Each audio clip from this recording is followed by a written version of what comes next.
Welcome back to the show, The Unbroken. As always, I'm your host, Sam Davis. I got my buddy Brian Schultz here. Came all the way from Philly.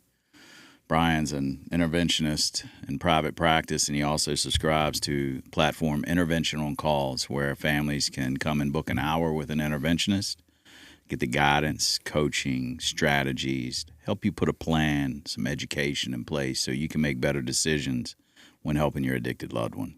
And also what we do at Intervention on Call is we have family support groups Monday, Wednesday, and Thursday right now. We're going to be adding some more meetings. And we're having, 200 families a week coming in overall. On average, about 200 families coming in just glued to their seats for the whole hour, sometimes over an hour. And what they do is we have them send in questions if they want to ask any questions to the providers. And these family support groups, it'll be several interventionists, and we'll have some guest speakers come in. And the audience will send in some questions that they would like to ask us for us to answer. And we get consistent questions just about every week, these 3 consistent questions. And they are, what is enabling? How do we set boundaries? When do we know when the right time to do an intervention? So we're going to keep it a little relaxed today. And we're just going to talk about a couple of these questions that we get over and over and over again to hopefully give you some clarity, to help you understand what needs to happen in order for some change to happen in your life and your addicted loved one's life. So, but I'm glad you're here. We had a good time last night. Yeah, it was good. It was good to spend some time with you. And I was just thinking on the way over here when you mentioned that sort of the format of this would be going over frequently asked questions. I had a session this morning, and it just, every time I have one, man, it just kind of reinforces this, my understanding of these families show up to these calls with such desperation and thinking that their situation is so unique and that the things that they're about to tell me that they're experiencing with their loved one are things that only that their family's been through. And very quickly, I'm able to let them know that that's not the case. And it always boils down to, the same sort of huge looming question marks that are in the air of like, what would it take to meaningfully move forward in this instance? And so it was a good reminder. I think the timing of this is really good.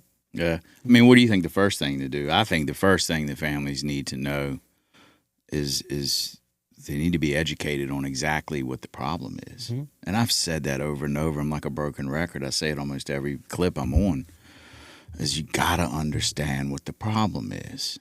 And for years, families will be struggling with this and in crisis and chaos and without understanding what the problem is. When they say, how do we set boundaries? Well, it's not like building a birdhouse. There's not a set of instructions on, okay, you say this or you do this. It'll come more naturally when they fully understand what the problem is. Why does your loved one use as soon as they get out of treatment? Mm-hmm. Why does he consistently or she consistently use when they just got a DUI or just got arrested or just overdosed? Why do they go back to that? Mm-hmm. What is up with the dishonesty? What is the behavior that's driving the manipulation and the selfishness and self-centeredness, right? Like, they need to fully immerse themselves in understanding exactly what is going on. Mm-hmm. And I think when they do that, the clarity is going to come naturally about what boundaries should be put in place. Yeah. And I think they've already sort of engaged in their own process of trying to get some of those questions answered before they're asking us those questions. But typically what that looks like is trying to engage with the person who's exhibiting those behaviors and getting the why from them, which is the person who is least qualified to answer those questions. Yeah, because they don't have the answers. Right. They don't know what's really wrong with them, just like the family doesn't know what's wrong with them. So everyone's just, like a round robin? They're just going around in circles asking each other what well, not the addicted one, but the family's asking the addicted one, and they no more know the answer than the family does. Mm-hmm. Yeah, absolutely. And if what that had looked like for me is before treatment of like, why are you engaging in these behaviors? My answers would range from anything from why are you worried about the behaviors that I'm engaging in, or like how is it affecting you, or can't you see that if this wasn't going on in my life, then I wouldn't be showing up in this way. And the reality is that just none of that was true. Is that all of these were symptoms of something that was going on internally that wasn't being addressed, and I had absolutely no ability to articulate what that was or where that came from. And now I think what I really enjoy having conversations with families is a lot of times I'm the first person that they've spoken to who is on the other side of what their loved one is going through. And I think that the best way to understand why someone is exhibiting the behaviors they are in active addiction is to speak to somebody who was finally able to overcome that and get on the other side of it, because that is the only point in the story where we first gain even the tiniest bit of insight into what was actually going on with us, right? Like I always thought that before getting help, I always thought that if I could just change the way that I thought, right, eventually that would translate into healthier behaviors. And it wasn't until I was put in a situation where I was just kind of putting one foot in front of the other, engaging in processes that somebody else told me would later be revealed to me to be to my benefit, that I finally was like, oh, wait a minute. There's no way that I could have come up with, not only this prescriptive plan forward, but also now the gained insight of, oh, that what was going on. That was what was going on. Right. It's not like, if you could have thought your way out of it, you would have done it a long time ago. Yeah. A long time. If I could have thought better at the time, I would have done better at the time. Yeah. Talking to a family this morning about, the person who is struggling in their alcoholism is so convinced that the reason for their alcoholism is because they're disappointed in their lot in life, right? They've had this inability to find a meaningful career path and hold on to a job. And family's kind of in a position where, understandably, they're kind of buying it, right?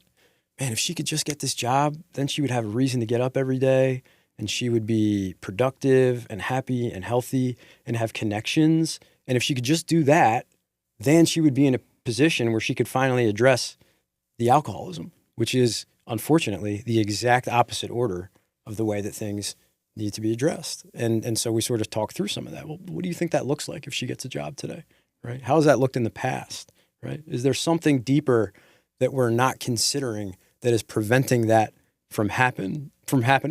And are the reasons that she's giving you accurate, or is that a smokescreen and a protective mechanism that kicks in for the alcoholic that allows their disease to continue and flourish?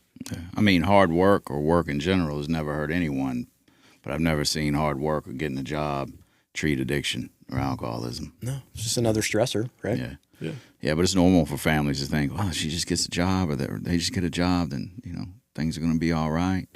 But one thing families need to understand when they're talking to people like us is that they're talking to a recovered version of their loved one. And families need to really understand that they're always 10 steps behind their addicted loved one. Always. They started off 10 steps behind. Started off that way. Started the race 10 steps behind their addicted loved one. And they're going to stay there, right? That's where they stay. But when you start connecting with people who have been in your loved one's shoes exactly and are now on the other side of it, you go from 10 steps behind to 10 steps ahead of your addicted loved one. Right. Because they were always trying to play catch up with the chaos that I was creating, right? I got myself into this new set of circumstances, which I was trying to keep from you guys, right? Now, all of a sudden, you found out about the situation, these consequences that I'm facing. Now you're going to get my version of exactly what happened and exactly what needs to be done in order to fix it. And it sounds like a reasonable proposition because I'm very skillful at, positioning that to my family in a way that looks like, I need your help. I need your help to move forward in life. I can't move forward in life unless you guys help me handle this problem, right? If you can't figure out a way to help me pay for my car insurance, I'm going to lose my job. If I lose my job, I'm just going to sit around and get high all day. So you're putting the burden of your life on someone else. Exactly. And from a family who's been so conditioned to recognize that this is a person who is not capable of managing life on life's terms. And if we weren't preventing him from, really being faced with the desperation of the current way that he's living, if we weren't doing that, then he would have absolutely no shot whatsoever to put it together. So we better do our best to just kind of help him skip along the bottom, right? Preventing him from really, just having nothing.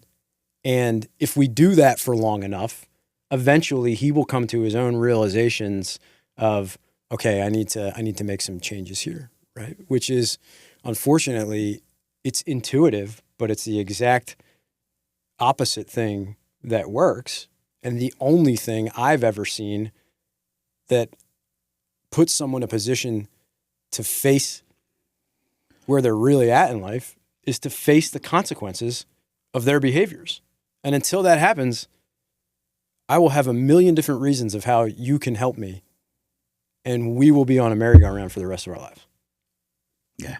And you see a lot of families where that has happened for many, many, many years. And some families you'll see, like you're just catching a glimpse as you're walking by their window of life, right, in the scene of their life, and you're seeing the obviously struggling family dynamic that has gotten to the point where they're not even functioning hardly, right? And outsiders could look at that family and be like, how the hell did they let it get here? Yeah. How did they let it get this far? And I look at it like this. It wasn't an immediate snap of your finger and all of a sudden they're there. It's so gradual. It's like, man, I was 54 pounds heavier than I am right now, and it got that way 1 pound at a time. Yeah. Right? Yeah. 1 pound at a time, and you don't really notice it. You'll start to see a little something, and then it's like all of a sudden, next thing you know, you're sitting there about to pass out when you put your socks on. You've gotten so heavy, right? Yeah. And it's the same man. thing with their families. It's just it's kind of just a gradual rubbing of the lines. Mm-hmm. Rubbing of the lines of what's acceptable and what's not acceptable. And the next thing you know, they're so far across the line and wondering how the hell did they get here? And then they're sitting in ignorance around what addiction is. And I don't mean ignorance like they're stupid. These are highly intelligent, common sense, gifted people that are doing these behaviors over and over again. I'm talking about the addicted individual and their family. And the family, members. Yeah. That's the thing is like the path of increased severity of enabling behaviors that the family exhibits often mirrors the same sort of thing that you see the progression of the disease of addiction happen in the addicted individual. Like, you look at a person who is intravenously injecting heroin, you're like, how did they get to that point? Well, it didn't start there. They had a whole bunch of things that they probably started off saying, I'm never going to do this, right? And then little by little, they crossed those boundaries. And at the same, in the same token, you got the family member who, from the outside looking in, you're looking at mom who's driving her son to go score on the streets and giving him money to do that.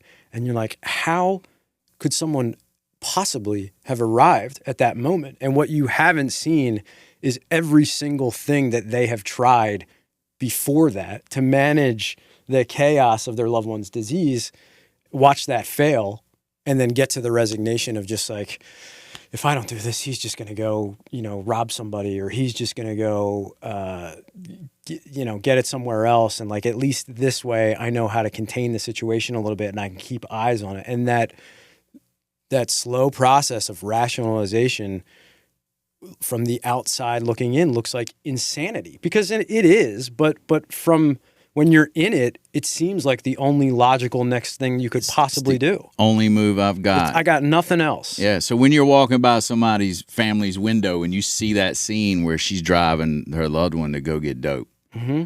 and you're like, what the hell can't they see? What you're seeing is a culmination of years of not understanding at all what addiction is. When you don't understand what the problem is, the floodgates are open for fear to run rampant in your mind. There's no look, I think as humans, we all operate out of a little bit of fear just about every minute of the day. An addicted individual is 10x on those fears, but families get that way as well. And so when there's no education around what really the problem is and what you're really looking at and facing, fear has no bounds. Mm-hmm. And that's what you end up with. There's no and those same families that are in that situation are reaching out to people saying, how do I stop enabling? How do I set boundaries? Well, it's not about A, B, C, and D. It's about A first. Look, let's educate you. Yeah. I mean, real education, not, well, this is the map of a brain, and this is this is after use, and this is before use, and this is 6 months. I'm not talking about that. I'm talking about gut level, common sense, practical education, and what the hell is going on in your life and your loved one's life right now, and what led up to it. Yeah.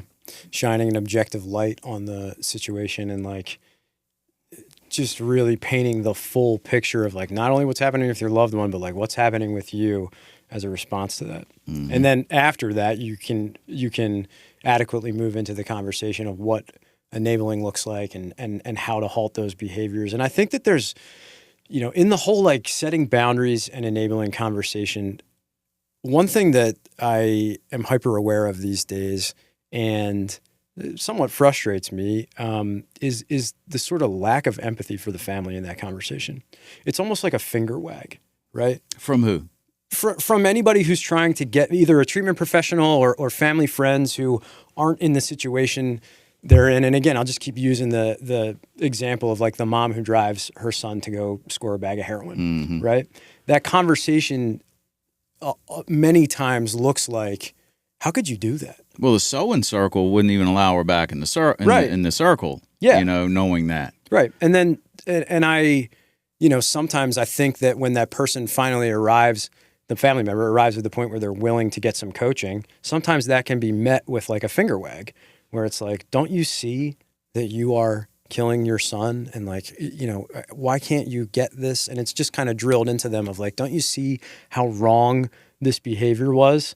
And I think it just completely removes the context from the conversation of like, don't you see from the family members that they were showing up and doing the best thing that they could possibly think of in that moment because they're motivated by fear that their loved one is going to die if they don't do this, right? And can you have a little bit of empathy and understanding for somebody who was never asked to be put in this situation? There's no preparation for, here's what to do when you're loved one becomes a drug addict, right? That doesn't happen until after you're already faced with the problem. And these families are just trying desperately to just keep their heads above water and keep everything from falling apart around them. And their well-intentioned but misinformed actions need to be examined from what the true motivation is. And that's they're trying to help, right? They're trying to help. And if you're just saying, you got to remove the enabling, right? And not explaining to them how what they rationalize as healthy decision-making process, how that's been disrupted in their brain, and sort of empathetically and lovingly walk them through step by step of like, hey, remember when you tried to do this? Okay, well, let's think about that. I can see why you tried to, again, I use my own experience. I can see why you were paying your son's car insurance bill so that he wouldn't lose his job. Right. But also, while that makes sense, didn't your son try to minimize his addiction because he was saying things like, well, I'm functioning, I still have a job, right? So can you recognize the fact that you identified as him needing this job to be on a path where he could move forward in a productive way of life? And you're trying to support that. However, you can also recognize that he's got this addiction, which is dragging him down. And the thing that is preventing him from being willing to address just how bad this problem is because you're helping him support the thing that he is attached to his delusion. And when you explain it to a family like that, they're just like, oh my God. And it's not this. And at that moment, when the families have the, oh my God. Right. The boundaries, the understanding of boundaries, the understanding of enabling just organically kind of comes to the surface. It's not, like I said again, it's not a instruction of, all right, well, insert boundary here, insert thought here, process thought there. It doesn't work that way. It's like, that's why I'm always about educate. That's why we're pushing these family support groups. My goal is to have 14 a week, right? Different topics, different things. Educate. Because where's it happening? Like I've got millions of people out here bumping around into each other. And they're doing these behaviors that they know are not right and they just can't figure it out. Man, I feel so bad for these families. So bad for them. I was talking to Lexi the other night after one of the support groups, and she said, and I needed to hear this. I needed this talk. I need this sometimes. Because I'm in my role is like grow the family supports, like get as many people in here as we can. Let's educate as many people as we can. And in that moment, I can lose sight of that these families are attaching to us, who to them are strangers, on social media. They're scrolling and they're in pain and they're just so desperate, man. They're so afraid. They're terrified. Man, how terrified you have to be to attach to some strangers that are on social media and then take time out of your day and facing the fear also and the anxiety of getting onto a support group where there's 50, 60 other families and reaching desperately for just some answers, right? And imagine also how scary it is for them, or how the realization that, look, there's been families that have followed me and seen every piece of content that I put up for 2 years, and they finally reach out. Yeah. Because when they do that, if I'm going to reach out to a professional, if I'm going to reach out to an interventionist or a treatment center or even a therapist, I'm acknowledging at that point, it is this bad. Yeah. And I don't have the tools. It's real. I can't figure it out myself. Yeah. This isn't some fluke. This isn't some bump in the road that, oh my God, we're here. That's frightening. Yeah. Look, man, I've made that call to a treatment center before. I've made that call to other professionals for people in my family. And I'm going to tell you what, it's a heavy phone to pick up. Even working in this field and knowing the value and the benefit of engaging professionals, it was difficult to pick that phone up. Yeah. Having done this for so many years, still difficult.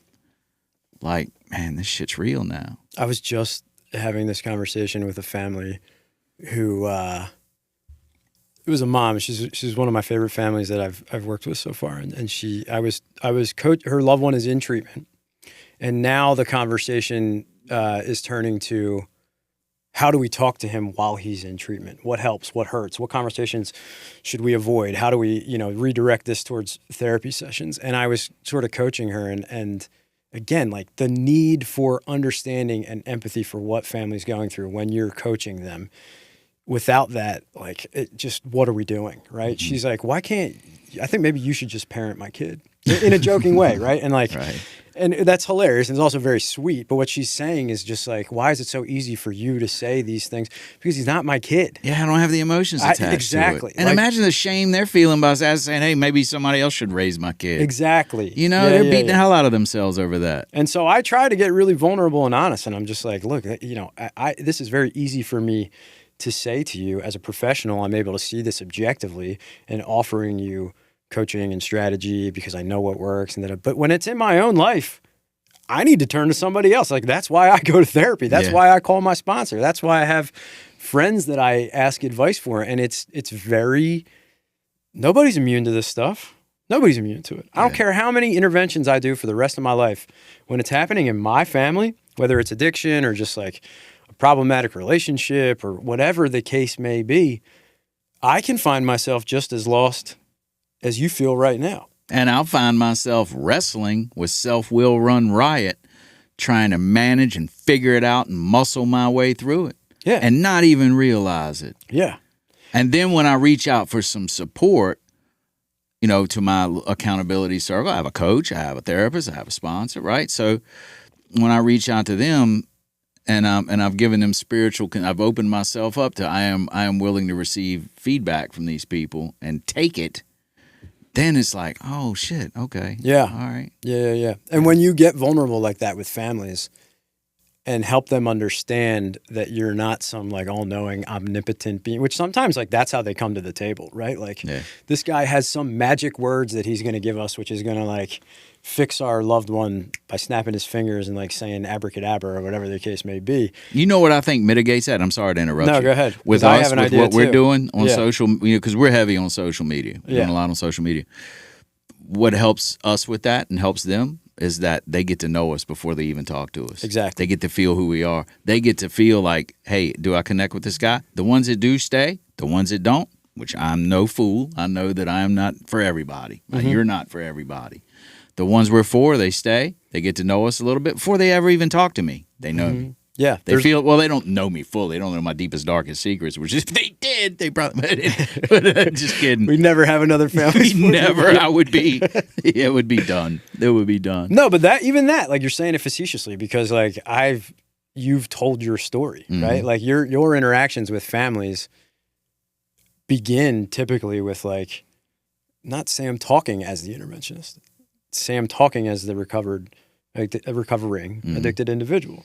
And I am, I'm happy that you convinced me to do the same thing, because that place of vulnerability is like I can't connect with a family if I'm up here and they're down here. Right. It has to be I'm here and you're here, right? I'm a little bit further ahead, turning around, leading the way, but not from a place of I've got it all figured out and this is a hierarchy. We're going to have to edit that.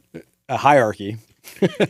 And it just doesn't work like that. And the same thing when I'm being really honest and open and vulnerable about, the way that I need my own support in order to implement some of the things that I know to be affected in my own personal relationships. Once I open up about that, then all of a sudden they're like, oh, okay, wait a minute. This is something that flawed humans with issues can get coaching on and improved, and nobody has all of the answers, and therefore I am capable of taking some direction and trying something different and having a new experience. And you watch them light up, like that mom I was talking about. Like when I said that to her, she's like, oh yeah, you're right. We don't have it all figured out. I'm trying my best. I'm showing up. Here I am on this call. I'm listening to your advice. You tell me some language that I should use. I try my best to internalize that language. Sometimes it comes out a little jumbled when I then try to translate it with, to an actual conversation with my loved one. And then I come back to you and we talk about how it went. And the next time it goes a little better. And we're all just trying and failing and improving and trying. It's around a bike. Yeah. You're just going to get on a bike first go and just roll it. You're going to wiggle. You're going to hit the ditch. You're going to scrape your knees. You're going to scrape your elbows. You're going to be a little fearful, and you'll start to find your way. Yeah. So families are, how do I stop enabling? How do I set boundaries? They get educated organically and naturally as they further understand what exactly the problem is. The solution starts to, as I say, naturally fall into place. Yeah. And the understanding of boundaries and enabling starts to present itself, right? So then they have the education, they have a willingness to do something different.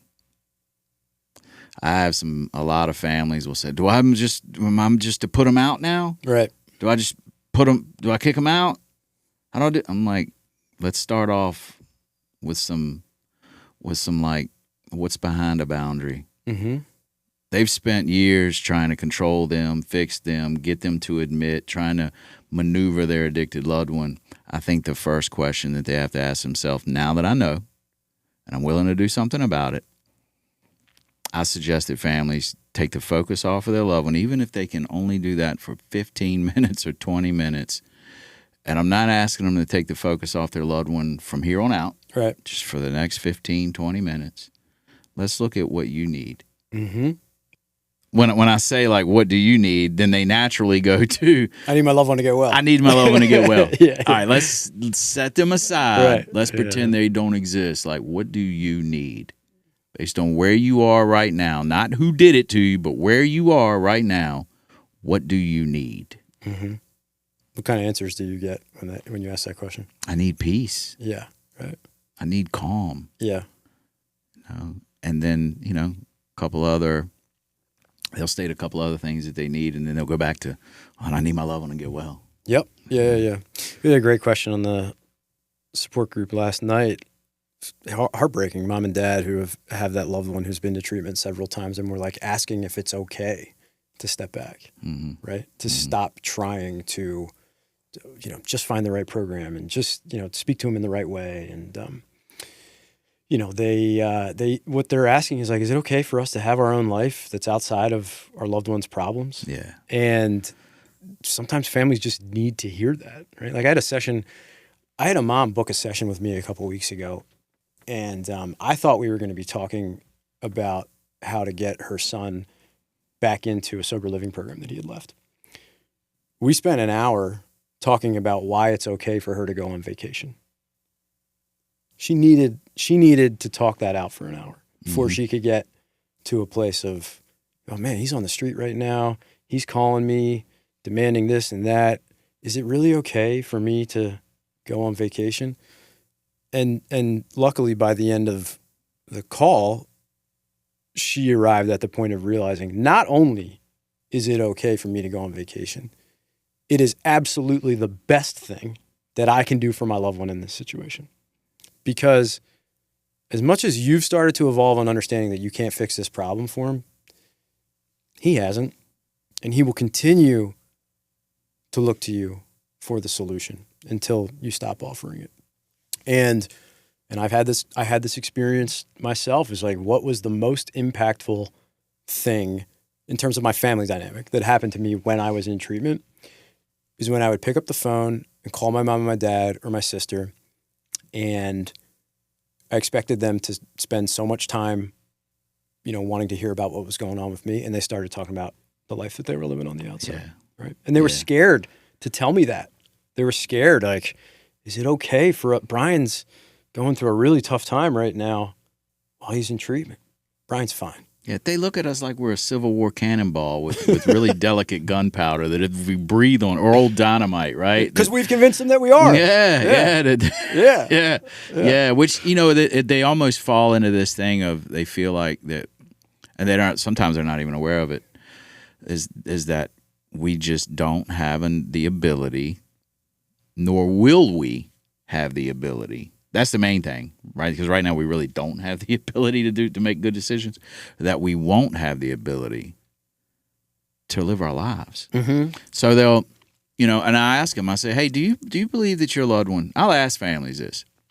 I'll say, do you believe that your loved one is talented and gifted enough that if they bottom their life completely, burn it to the ground, like crash and burn, right? Totally flame it out. Do you feel like, and then get well? Right. And that trips them up because they're like, well, I don't know how he's going to get well or how she's going to get well because this is that and the other. I'm like, set that aside. Right. They get well. Do you fully believe down in your soul that your loved one is talented and gifted enough that if they were to burn their life completely out and then get well, that they have the capability of rebuilding their life and living a life of abundance? Do you believe that? Do you truly believe that? And they'll be like, yeah, dude, yes. Mom will chime in, yes, sister will chime in, yeah, he's talented, he's gifted, he can do this, he's done all that. I'm like, but why are y'all still putting the mattress underneath of his fall? Mm-hmm. Because if you truly believe that in your core, your actions are not showing that. Yeah. I was telling a family yesterday, the dude's like, I don't know, in his late 30s, still living in the house. I'm like, they would tell me how gifted he was and how intelligent he was, and I'm like, well, you can say that, but your behaviors as the family and what you're doing isn't backing that up. Yeah, it's not showing him that you believe that. What you're really showing him is that you don't believe in him. Yeah, and that I'm going to have to pay your way for the rest of your life because you're not capable. And that sends a really bad message to an addicted individual who already feels like they don't measure up and don't fit in, and self-esteem is in the toilet. Yeah. It's so interesting, the dynamic in the conversation between the addicted individual and the family is like the addicted individual will almost without exception start talking about how they want their family to stop controlling them. Yeah. Right? And just let me live life. But then make statements which completely contradict that in terms of the support that they're asking to be given, whether it's financial or emotional. They're doing all of the things to ensure that they can't reach independence. And once you shine the light on that, again, leading with empathy to the family and can help them better understand how they're engaged in the process, which is preventing their loved one from really experiencing what empowerment and, a path towards independence really looks like. Once that conversation has been properly had, then it's like, okay, if we implement these new boundaries, if we remove the enabling behaviors from the situation, now I'm faced with the fear of actually putting that plan into implementation. And I think that the conversation that happens a lot is incomplete because, again, it's like, what's the motivation here? I'm trying to help my loved one. I've been trying all these things that don't work. And so eventually the conversation has to go to the next logical step, which is like, well, if none of that was working, then what would actually work, right? And that finally, after that, that's when you get to the conversation of like, what is needed in a true quality treatment experience to address the things that you've been trying to address yourself, right? Yeah. Like, you're not prepared to do this. Now let's start to have the conversation about, who is set up to actually help and what that looks like. The fear complicates things so much for them. Yeah. It's really a family that's struggling with an addicted loved one. It's really not rocket science. It's really not. The fear will make you feel like that it is. But it's really not. If you're looking at some behaviors that you've done and you realize that you're doing them because you love them. Yeah. Right? You love them. I'm doing everything that I'm doing because I love my loved one and I want to see them live. Yeah. But if what we're doing from love is not working, we're going to take that love and put some things in place that will work. Right. That's all it is. Yeah. That's all it is. And it's terrifying. No, I was having this conversation with my sponsor the other day, is that we talk about so much in the program or in treatment about how much, like you were just talking about, how much is motivated by fear. And I think that sometimes what I need to do as a coach, as an interventionist, is take a step. Okay, this behavior is being driven by fear, but let's take a step even further back. What's that fear being driven by? And it's love, right? If I didn't care for this person so much, deeply and profoundly, I would not be so terrified about what they're going to do in any given moment. And then I wouldn't need to control all of their behaviors. Right. But some of that fear is self-centered fear. Yeah. Well, most of it's self-centered fear, but the self-centered fear of, I look like a shitty parent. Yeah. If my son or my daughter is not, living up to what I feel like success looks like, which, when you're out there smoking crack, that's not what success looks like. Or you're out there banging dope, it's not what success looks like. Or you're laying in a ditch drunk with your underwear down around your ankles in a mud puddle, that's not what success looks like. Does that happen to you? Huh? Did that happen to you? Nah, man, I came out of I took some Xanax and went into a blackout one night. And like in blackout, I don't mean blackout like pass. I mean blacked out where I was conscious, but I wasn't aware of it. Yeah, lights on, nobody's home. No one was home, man. And I came to and I'm standing in a tobacco field naked. I come to and I'm standing in a tobacco field, and it was late summer, so the tobacco was tall. And I'm standing, I'm naked, and my underwear was in the dashboard of my truck. I had no idea how I got there. And then the next instant, I'm falling off the porch naked. I had made it back some kind of way. Daggone, man. I'm driving up and down the road like this. Yeah. I didn't mean to derail you, but I just think No, what was important. I talking about, though? I honestly don't remember, buddy. I'm sorry. Well, maybe that's a good spot to segue into into goddamn, I don't remember where the hell we were. I feel like sometimes I'm getting Alzheimer's with this thing, man. Yeah, well, look, it's like the whole what it was like, what happened, and what it's like now. Yeah. And sometimes I think it's important when somebody glosses over something that I'm like, well, maybe that's a personal anecdote. Like, let me dig in there a little bit because I want to know. Like, but I do know where we want to go, right? Because we're coming up on the end of this thing, and we were talking about boundaries. Families are coming and saying, well, how are the boundaries? I got to put them out, or I got to take their car, or whatever. Hit the brakes a little bit. Let's not. That would be equivalent to someone who has never been in the gym, going into the gym and saying, by God, I'm going to deadlift this 1,000 pounds right here. You're not going to do it. Yeah. And you're going to feel defeated, and you're going to give up. And you're never going to go in the gym again. Yeah. Why don't we walk into the gym? Let's get on the treadmill first. Or you know what? Let's go over to the little small dumbbells and let's start curling about 20 pounds. Do several reps. Let's get some practice.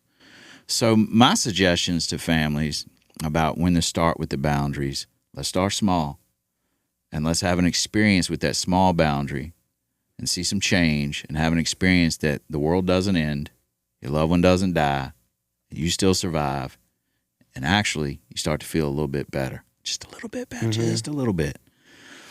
So an example could be, I will not engage you when you're intoxicated. Right. That could be the first one. I will not answer my phone after 6 p.m.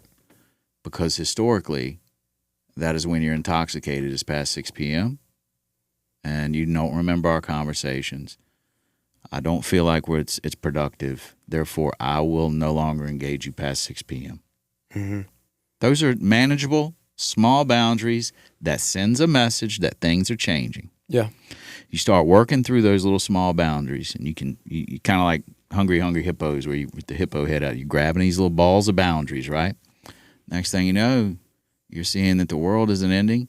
Your loved one is acknowledging that, hey, things are changing. Right. So when you are in a position, you are ready to lay out every boundary that you need for your peace and your well-being, your loved one is going to believe you. Mm-hmm.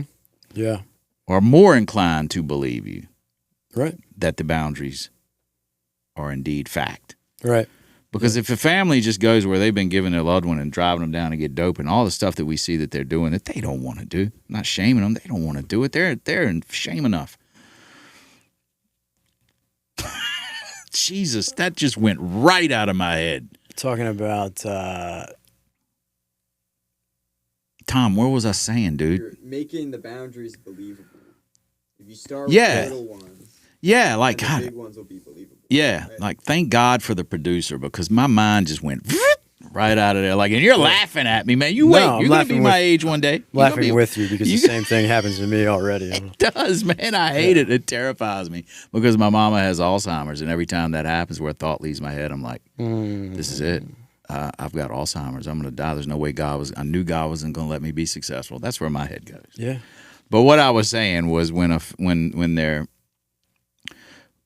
if you're just handing your loved one everything out of fear, trying to just keep them satisfied and happy and fearful that they're going to run out and jump in front of a bus and all that, and then all of a sudden you get angry when lay out a boundary of, hey, you're going to have to leave the house. This is no longer acceptable here. They're not going to believe you. Right. That's not moving towards wellness at all. Yeah. And then really not.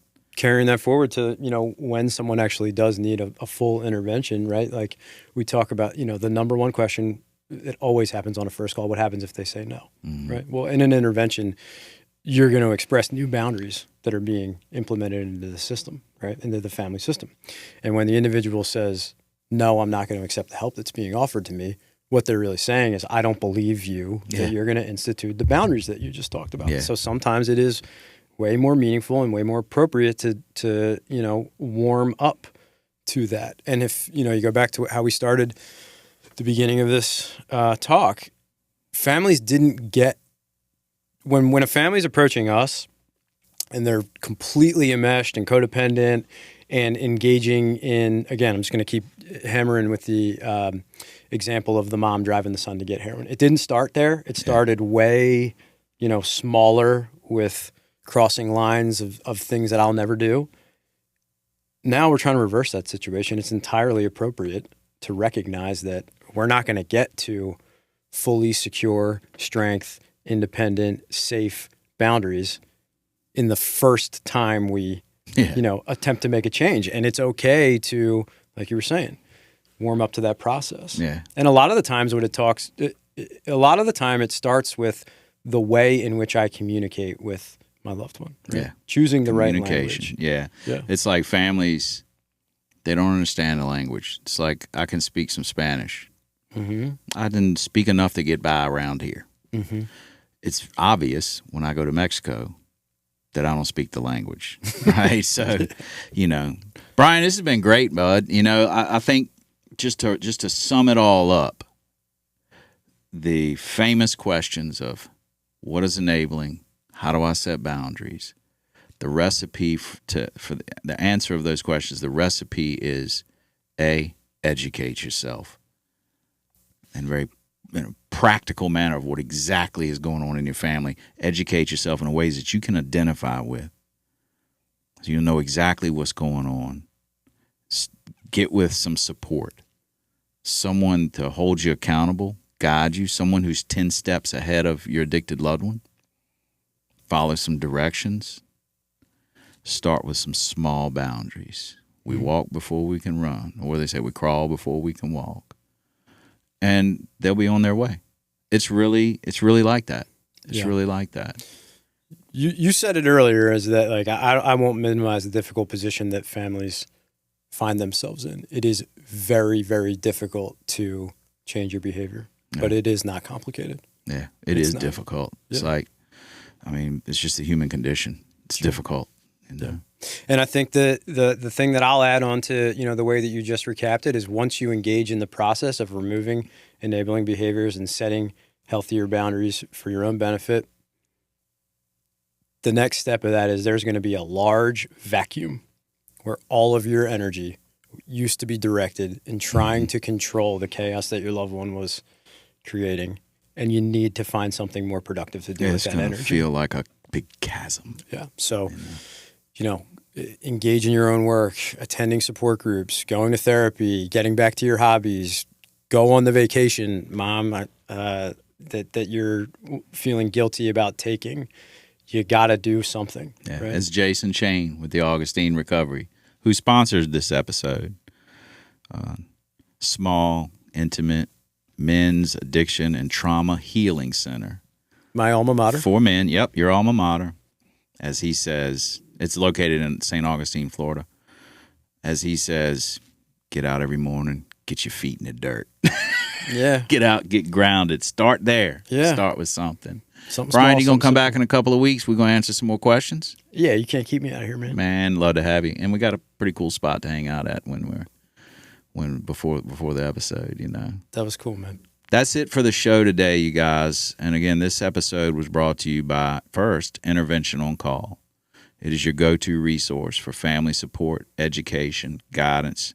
You can book an hour session with any of the providers that are on Intervention on Call. They're not there to sell you an intervention.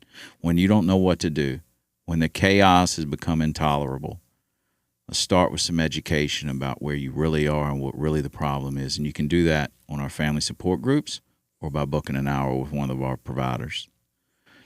As usual, we are interventionists. We will do in-person interventions, but that's not our goal with you. We're not here to sell you anything. We just want to see you be well. It's also sponsored by Augustine Recovery Center, St. Augustine, Florida. The place, trusted by the providers of IOC, fully trusted by me. It is a place where men that have extensive trauma, who have been to treatment multiple times and just can't seem to figure it out. It's a trusted place that your loved one can go and heal what's going on with them. So, not saying it's a fit for everybody. It's not going to be. But I trust them that if your loved one is not a fit for them, they're going to let you know that. And that's important. Y'all be good to yourselves today and tomorrow. And we're going to see you next time. Take it easy.